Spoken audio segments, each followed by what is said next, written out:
The year is 1911. Packard wanted to offer a six-cylinder to replace their four-cylinder power plants. In this episode, we will be taking a closer look at the Packard 6, which was offered in displacements of 525, 415, 241.5, 268.4, 288.6, 237, and 245. Huge thank you to viewer and friend of the channel, Ben Parks, for finding a lot of this information on these engines.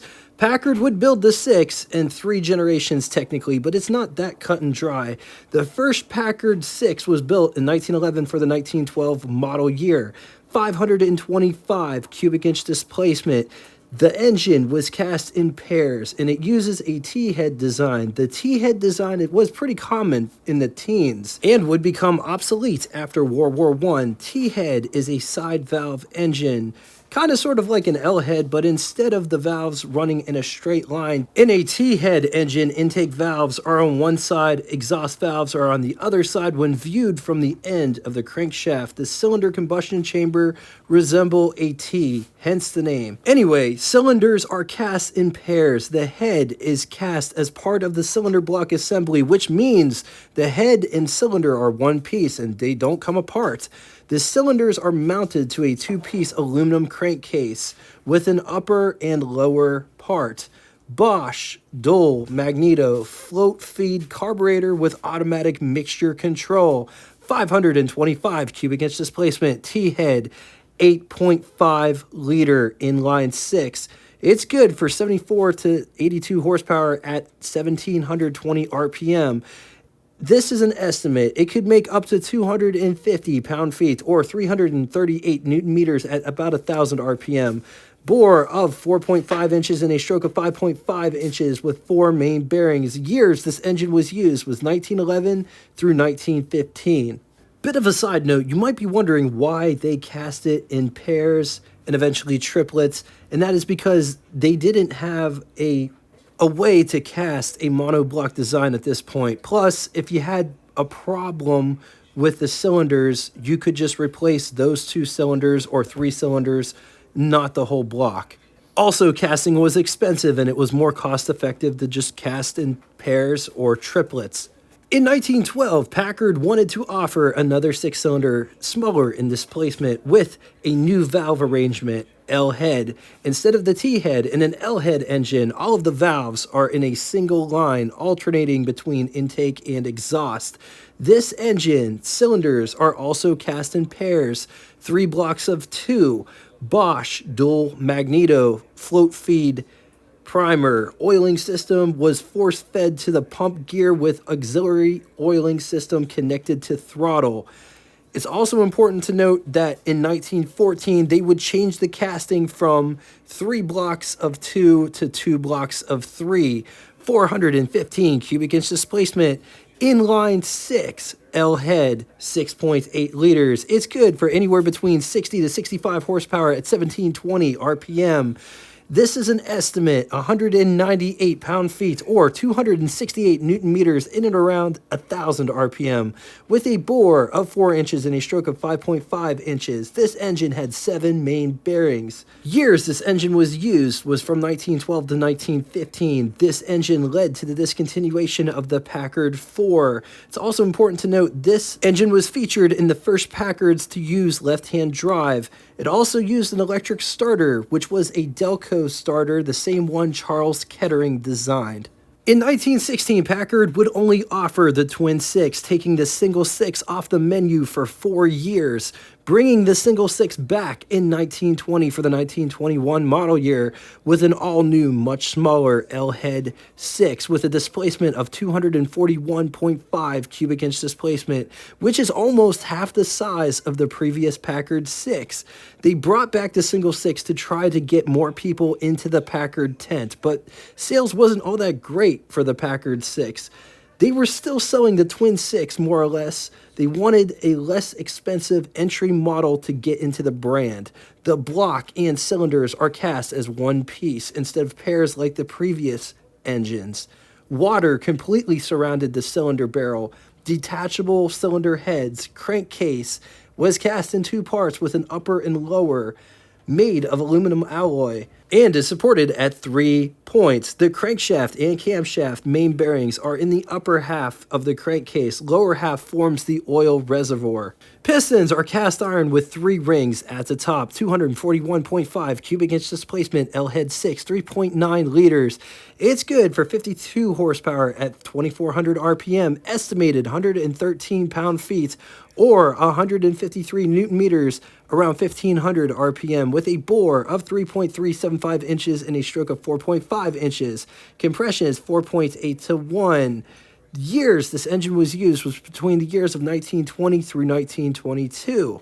In 1922, Packard would increase the stroke to 5 inches, bringing displacement to 268.4 inches. Horsepower improved as well, 268.4 cubic inch displacement, L head in line 6, 4.3 liters. It's good for 54 horsepower, 2700 RPM. An estimated 105 pound-feet or 142 newton meters in or around 1500 RPM, with a bore of 3.375 inches and a stroke of 5 inches. Compression is 4.8 to 1. Years this engine was used was between the years of 1922 to 1924. In 1925, Packard would bore the 268.4 3.5 inches, bringing displacement to 288.6 cubic inch displacement, inline 6. 4.7 liters, it's good for anywhere between 60 to 81 horsepower at 3200 RPM, estimated 132 pound-feet or 178 newton meters around 1500 RPM, with a bore of 3.5 inches and a stroke of 5 inches. Compression is 4.8 to 1. Years this engine was used was between 1925 through 1928. After 1928, the Packard 6 would disappear from the menu until 1937, when they wanted to offer an entry-level Packard, still a quality Packard, just cheaper ticket price to get into the Packard tent. Remember, the stock market crash of 1929 was detrimental to the automotive industry. This move was to offer a car just above the price of a Ford or Chevy. This move saved Packard, but it also sort of watered down the brand in the eyes of the prestigious Packard buyers. The all-new Packard 6 would be the smallest yet at 237 cubic inch displacement. It would go into the 115C models. 237 cubic inch displacement, inline 6, 3.8 liters. It's good for 100 horsepower at 3600 RPM, 196 pound-feet or 265 newton meters at 1400 RPM, with a bore of 3.43 inches and a stroke of 4.25 inches. Compression, standard compression was 6.3. Optional with the high compression head was 7 to 1, 4 main bearings. This engine was only used for 1937. In 1938, Packard would increase the bore 3.5 inches, bringing displacement to 245 cubic inch displacement, inline flathead 6, 4 liters. It's good for 100 horsepower, 3600 RPM, 196 pound-feet, or 265 newton meters at 1400 RPM, with a bore of 3.5 inches and a stroke of 4.25 inches. Compression 6.52 on the standard, or a high compression head could be had for 7.05 to 1. 4 main bearings. Years this engine was used was from 1938 through 1950. Packard would discontinue the 6 after the 1950 model year, leaving only the straight 8, until replacing that in 1955 with their stellar but short-lived V8. But as they say, that's another engine episode for another day. All right, now it's time for Would You Rather. 3 scenarios today. All of these have the Packard 6 engine in them. Starting with the first scenario, 1912 Packard Model 30 Limo, or 1913 Packard Model 38 Runabout, or 1914 Packard Series 48 Touring. I'm going to leave this here for a minute. If you need more time, feel free, pause the video. Moving on to the second scenario, 1921 Packard 6 Runabout, or 1924 Packard 6 Touring, or 1928 Packard 6 Roadster. Once again, going to leave this here for a minute. If you need more time, feel free, pause the video. On to the third and final scenario, 1937 Packard 115C two-door business coupe, or 1940 Packard 110 two-door sedan, or 1949 Packard 6 two-door fastback. Once again, gonna leave this here for a minute. If you need more time, feel free, pause the video. Now it's time for Name That Tune. First person to get both the name of the band and the song title correctly in the comment section will have their comment pinned to the top of it. Thank you all so much for coming out and watching this. If you'd like to get in touch with me, shoot me a comment in the comment section below, or check out our Facebook group that correlates with this YouTube channel. I call it the After Party. It gives you the opportunity to share your ride stories, experiences. Anything car related is shareable on there. If you don't have Facebook and would still like to reach me, send me an email. All of it will be linked in the description below. What engine episodes would you guys like to see on the channel? Put it down in the comment section below.